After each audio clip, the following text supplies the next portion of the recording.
सबसे मेरे मुझे सिर्फ़ ऑडियंस से बात करनी है। और रही बात ये सचिन की, मैं खुद सिवान से हूँ, ठीक है? मैं खुद सिवान से हूँ। मैं इनका हाँ जी, डॉक्टर जी, शशिकांत जी बोलिए। आप सबको नमस्कार। सबसे मेरे मुझे एक सिर्फ़ ऑडियंस से बात करनी है। और रही बात ये सचिन की, मैं खुद सिवान से हूँ, ठीक है? मैं खुद सिवान से हूँ। मैं इनका वीडियो ये जब कोचिंग खोला था तब देखे मैं द रेड रोज़ कोचिंग, इसको उतना अच्छा केमिस्ट्री पढ़ाने नहीं आता है। एक चैप्टर, एक यूनिट उठा लेगा, बस वही बताएगा जिसमें वो परंपरागत रूप से ठीक हो। उसको और पूछ दे, आप लोग बेफ़ाज़िल का इसको इंजीनियर बोल रहे हैं। अरे ये तो लड़की के पीछे पड़ा हुआ रहता था। इनके ओके। पिताजी का जो इज़्ज़त था वो गिर चुका है। जी नमस्कार। जी जी नमस्कार। नमस्ते, आपकी बात अधूरी रह गई थी और हम इंतज़ार करते रह गए। आप चले गए सर, बोलिए ना। जी, जी अब मैं देखिए मैं बहुत दिनों से यूआईटी पे जब से कंट्रोवर्सी स्टार्ट हुआ था, जब उनकी फैमिली छठ पूजा के बाद आ रही थी, मैं भी वहीं से आ रहा था। एक ट्रेन आगे-पीछे ट्रेन थी, मतलब जंक्शन पे हम लोग मिले थे।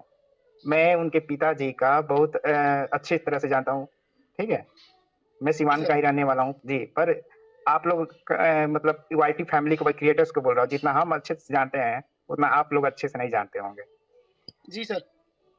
जी। नहीं तो सर क्या आप ये बताइए, जब आपको वो जंक्शन पे मिले थे तो आपने क्या उनके फादर को या उन लोगों को ये चीज़ समझाई थी?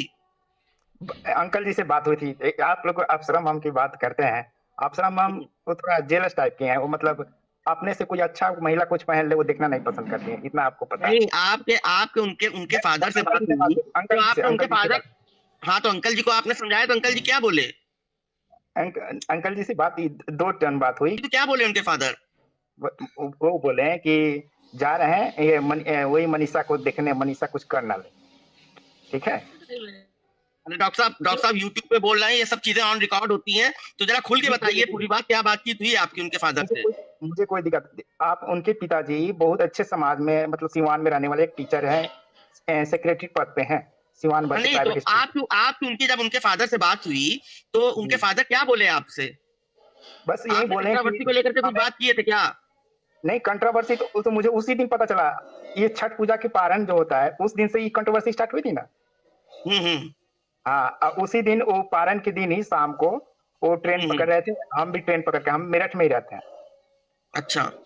नहीं जी, तो जी। आपकी उनके फादर से जब बात हुई तो क्या बात हुई, पूरी बात बताइए ना। दो टूक बात हुई थी, मतलब देखने जा रहे हैं कि कुछ अनहोनी हो ना जाए।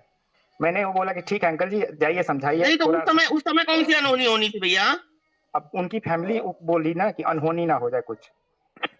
उस समय ये तो एक नई चीज आप बता दिए हैं, उस समय क्या क्या अनहोनी होनी थी? आप तमाम समझिए, जेठू भैया पूरी बात को समझिए, उस दिन क्या अनहोनी होनी थी?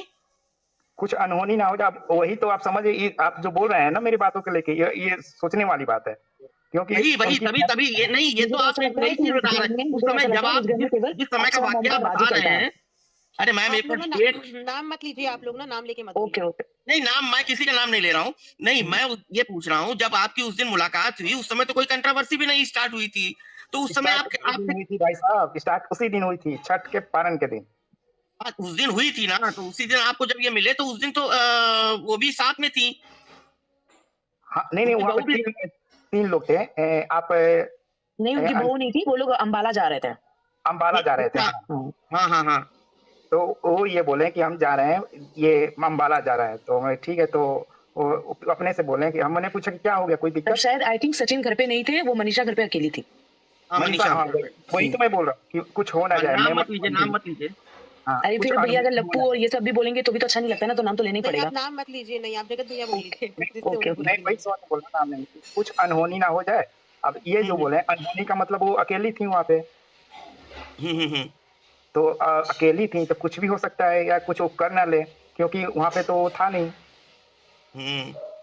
और फैमिली ही जानता है कि उसका बेटा कैसा है, क्या कर रहा है। आप उन्हें जानते हो तो वो भी तो आपको जानते होंगे, और ये आप जो स्टेटमेंट यहाँ पे दे रहे हो। जी जी, मैं एक बात बता रहा हूँ जी। जी। तो देखिए, सचिन मुझे नहीं जानता होगा, पर उसके पिताजी को मैं अच्छी तरह से जानता हूँ, मिला भी हूँ। और ये उसका छोटा भाई जो है ना, जी। जो वो जानता है, क्योंकि सचिन हमसे 3 साल बड़ा है ना। 3-4 अच्छा। साल बड़ा है, एज गैप है, मतलब 3-4 साल गैप है। मेरा एज जी। और उसका भाई का एज सेम है। नहीं जी। तो अब सिवान में क्या इस कंट्रोवर्सी को लेकर के क्या चर्चाएं हैं? बहुत गलत बात। अभी हाल फिलहाल में ये एक बार सिवान में मीटअप रख ले तो खुद ही ऑटोमेटिक पता चल जाएगा। जैसे मैं लोकेशन एक पे बात जाके न्यूज़ रिपोर्टर पूछ रहे हैं वहाँ के हाल चाल क्या है, मौसम क्या है। नहीं मैम थोड़ा रिपोर्टिंग कर लेने दीजिए। आप तो पूरी रिपोर्टिंग ले रहे हो। अरे मैम प्लीज, जरूर आप ही के चैनल के लिए एक्सक्लूसिव निकाल दूंगा कुछ रिपोर्टिंग में। हम लोग खुद शर्मिंदा हैं कि कुछ दिन पहले की बात है भैया ये एक बार सिवान में मीटअप रख ले खुद ही पता चल जाएगा कि इसकी अहमियत क्या है सिवान में। मैम पहले एक बार भाई साहब को बोल लेने दो ना पूरा। हम सिवान वाले खुद लोग शर्मिंदा हैं कि पहले ये खुद सिवान का नाम किया था। क्यों? कि मनीषा ने बहुत अच्छा क्या कहते हैं कि अच्छा की थी यूट्यूब पे, उनकी फैमिली को आगे लाने का मनीषा कहा। हाँ थैंक यू दीदी, आप मुझे पैनल पे ऐड की। हम्म, मुझे हम्म। सलीका तुमसे बात करनी है। एक मिनट रुक जाइए, एक मिनट दीदी एक मिनट सबको अर्थमम प्लीज सबको म्यूट कर दीजिए। एक मिनट भाई साहब से बात कर लेने दीजिए। आपको क्या निकल, मुझे समझ नहीं आ रहा क्या इन्फॉर्मेशन देंगे ये। अरे आप सुनते जाओ, कुछ गलत नहीं निकलेगा, सब अच्छा निकलेगा। एक मिनट बात कर लेने दो उसके बाद। ठीक मैं वेट कर लेती हूँ, बट मुझे इधर से हटाइए। हाँ बिल्कुल। जी, हाँ जी, सर आप बताएं कहिए। आप। सर पहले तो ये बताएं, ये जो कंट्रोवर्सी हुई उससे पहले सिवान में इन लोगों की क्या स्थितियां थी और इस कंट्रोवर्सी के बाद क्या स्थितियां हुई, अब आप पूरा डिटेल बताइए। कहने का मतलब जो बाप ने कमाया था वो बेटा ने कमाया है। अच्छा, समझ गए बात? हाँ। नहीं तो ये बेटा बेटे ने ने क्या कंट्रोवर्सी से पहले कुछ अपना नेम फेम नहीं कमाया था क्या? उसको नहीं, कोई जानते कोई नहीं थे भैया। उनको नेम कुछ फेम वो आता अपनी नहीं है, पत्नी बस के बल पे कहते हैं कि हम कमाया है। बीटेक पास हैं। उनकी वाइफ के थ्रू सब लोग भैया जानने लगे हैं। मैं एक मिनट वाईटी पे वो अपनी पत्नी के थ्रू नेम कमाया है। हाँ ये तो सबको पता है। समझ गए ना?